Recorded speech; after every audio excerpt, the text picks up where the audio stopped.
एफआईआरखौ accept खालाम जोंनि एफआईआरखौ accept खालाम शिवराज बसुमतारीखौ एरेस्ट खालाम शिवराज बसुमतारीखौ एरेस्ट खालाम जोंनो न्याय नांगौ जोंनो न्याय नांगौ एरेस्ट खालामनांगौ सिदलिथारनायावहाय नोंथांमोना फैबाय गुबैयै मा जाहोनखौ लानानै फैनाय जाखो दाखालि 16 थारिख खालि जे आंनि फिसायखौ बुख्रुब सुख्रुब खालामलांबाय सुबिराज बसुमतारीया बिनि सोमोन्दै आङो मैयाहाय मोनसे एफआईआर होदोंमोन ओमफ्राय 24 घन्टानि गेजेराव बे एफआईआरआ रेजिस्टार जानांगौ नालाय दा बियो दासिमबो जानो हायाखै आङो सारमोननि खोथा मथे नेबायबो अलरेडि मैया बेलासिनि गेजेरावनो जागोन होनबाय खिन्थु दिनैसिमबो जायाखैमोन बिनि थाखाय आङो फुङावनो कल खालायबाय माबाय जागोनल' होनो खिन्थु दासिमबो जायाखैमोन बिनि थाखाय आङो दुखु मोननानै आंजों लोगोसे गासिबो आंनि गामिनि पाब्लिकफोरा फैफादों आंखौ सापर्ट खालामदों दासिमबो बिसोरो जेबो रिजाल्टखौ होनो हायाखै ओमफ्राय आङो गोबां बेवहाय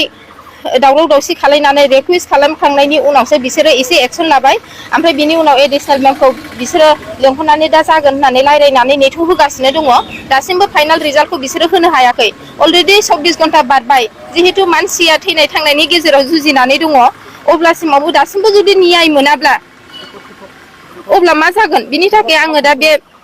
सिदलि थानायाव दंफैयो बिनि थाखाय आंनो न्याय नांगौ दासिमबो आं मोननो हायाखै गावसोर प्रसेसआव दंल' होनो खालि जागोनल' होनो 24 घन्टा बारबाय दिनैसिमबो जेबो रिजाल्ट मोनाखै आङो बिनि थाखाय आङो दिनै थानायाव फैफिननांदों आंजों लोगोसे गासैबो पाब्लिकफ्रा दङ जोङो गोबां खोथा बुंबाय बिफिनबाय जुदि जायाब्ला आंनो आंनि एफआईआर होनायखौल' हरफिनदो बेखौबो हरा बिसोरो नांगौबा नैबे रेजिस्टार जायैनि बेलायावहाय राजखान्थि माबा षड्यन्त्र दङ होनना सानो नामा आंथ' बेफोरखौ आं जेबो सानाखैमोन माने आङो खालि आंनि फिसायखौ पार्सनेलि एटाक खालामहैनायनि थाखायसो आं होदोंमोन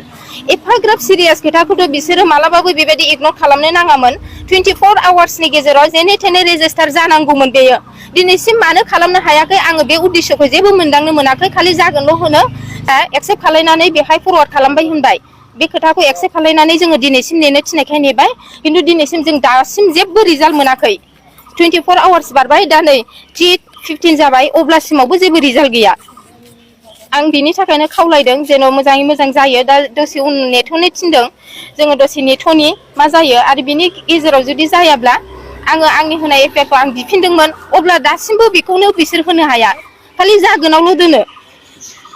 जागोन होननानै जुदि जायाब्ला बिनि एक्सना मा लागोन बिनि एक्सनखौ आङो गोख्रों एक्सन लानो सानदों आङो